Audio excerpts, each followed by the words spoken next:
Bismillahirrahmanirrahim. Sebagaimana disabdakan oleh Rasulullah sallallahu alaihi wasallam, innan nura idza dakhala sadra infasaha wan syarah.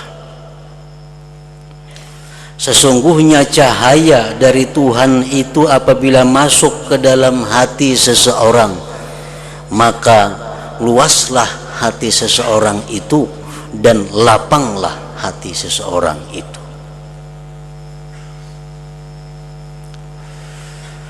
Sahabat Rasulullah bertanya, "Faqila ya Rasulullah, hal lidzalika min alamatin yu'rab?" Adakah yang demikian itu wahai Rasulullah tandanya? Bagaimana tandanya orang yang berhati lapang itu? Apa alamatnya orang-orang yang hatinya diberikan cahaya oleh Allah Subhanahu wa ta'ala? Apakah itu ada alamatnya wahai Rasulullah? Qala na'am. Jawab Nabi, ada. Ada tandanya orang-orang yang berhati lapang itu. Ada tandanya orang-orang yang berhati diberi cahaya oleh Allah Subhanahu wa ta'ala. Yang pertama tandanya, kata Rasulullah, at-tajafi andaril ghurur. Yang kedua, wal inabatu ila daril khulud. Yang ketiga, wal isti'dadu lil mauti qabla nuzulil maut. Pertama tandanya orang yang hatinya itu bercahaya, at-tajafi anil ghurur, yaitu merenggang dari negeri tipu daya ini.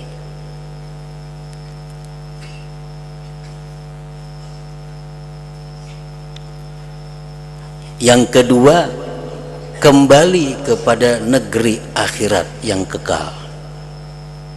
Yang ketiga, bersiap untuk kematian sebelum datangnya itu kematian.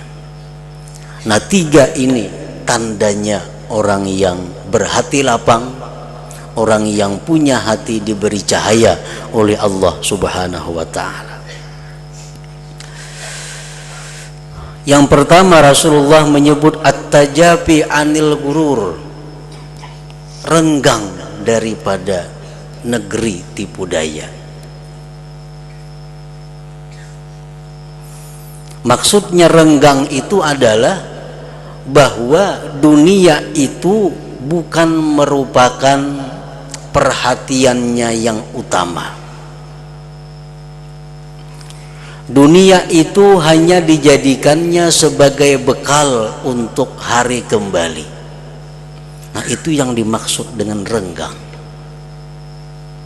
Orang-orang yang menjadikan dunia sebagai tujuan utama, orang-orang yang menghabiskan waktunya untuk mengejar dunia, itu orang-orang yang merapat dengan dunia.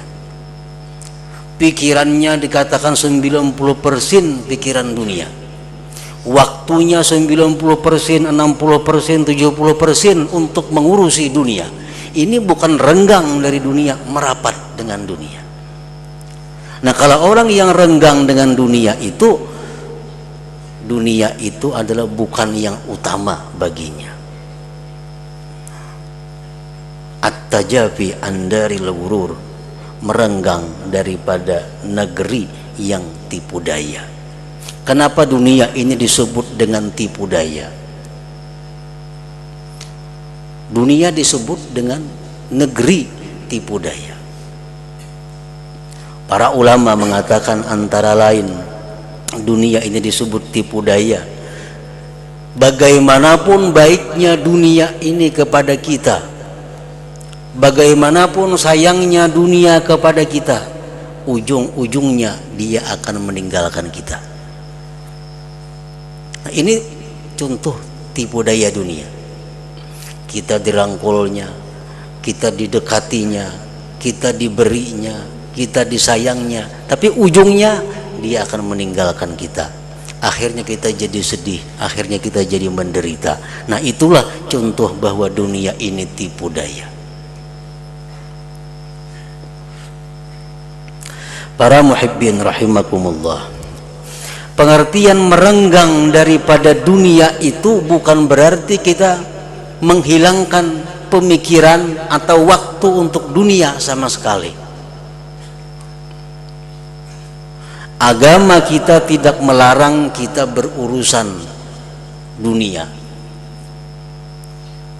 Agama bahkan mengatur bagaimana orang berusaha.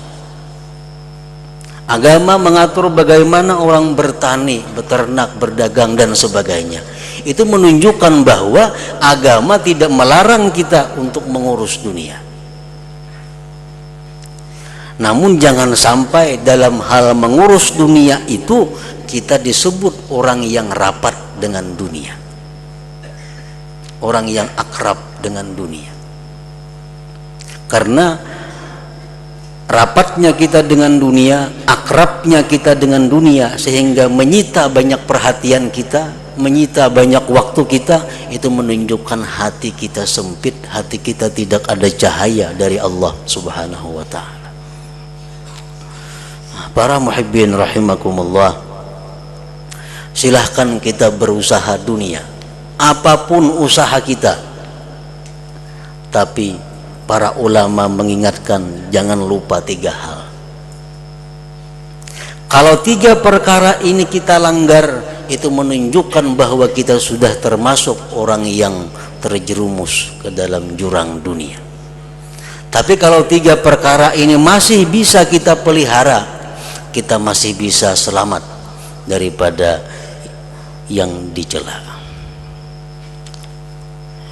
Yang pertama, mereka ulama mengatakan kepada orang-orang yang berurusan dengan dunia, seperti berusaha dan sebagainya.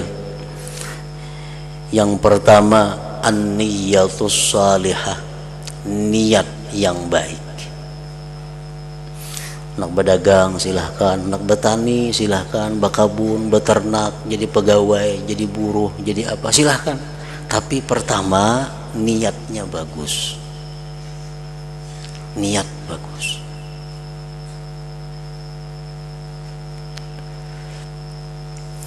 Rasulullah sallallahu alaihi wasallam bersabda, "Man talabad dunya halalan isti'fafan anil mas'alah wa sa'yan ala ahlihi wa ta'attufan ala jarihi ba'athahu Allah yaumal qiyamah wa wajhuhu kal qamari lailatal badar wa man talabad dunya halalan mukathiran mufakhiran muraiya laqiya Allah ta'ala yaumal qiyamah wa huwa alaihi ghadban." Nah, ini Rasulullah menerangkan bagaimana orang yang mencari dunia dengan niat. Barang siapa yang mencari dunia, berdagang, berkebun, halalan halal, jangan yang haram, yang halal. Niatnya mencari dunia yang halal itu adalah isti'fafan anil mas'alah, karena menghindari daripada mengemis, mengusahakan untuk keluarganya dan membantu tetangga-tetangga yang memerlukannya. Nah, kalau kita berusaha dengan niat seperti itu, ba'asahullah yaumal qiyamah wa wajhuhu kal kamar lailatal badar, Allah bangkit nanti di hari kiamat, wajahnya seperti bulan purnama. Nah, ini berdagangnya kan jadi masalah. Niat kita mulai turun rumah, hendak usaha itu apa garang tujuan kita.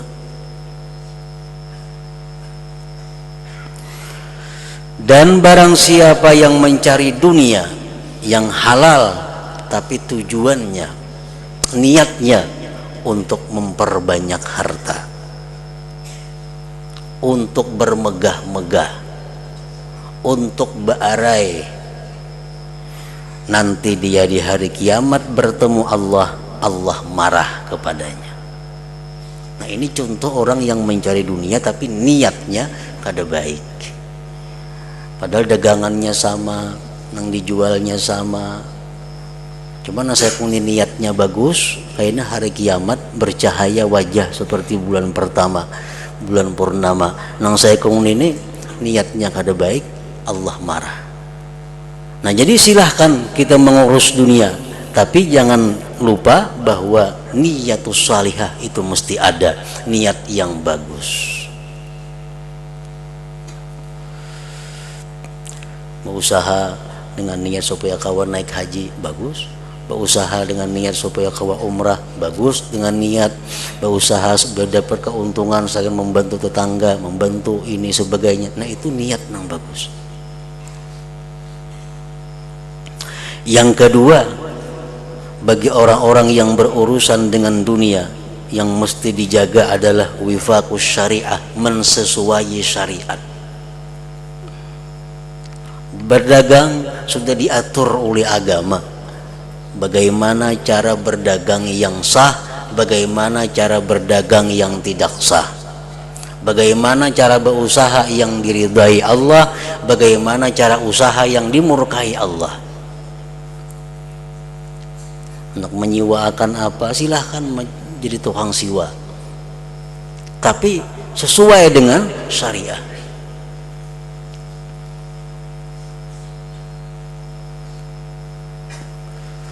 Artinya kalau niatnya bagus tapi usahanya kada sesuai dengan syariat, maka niat yang bagus itu kada akan bermanfaat.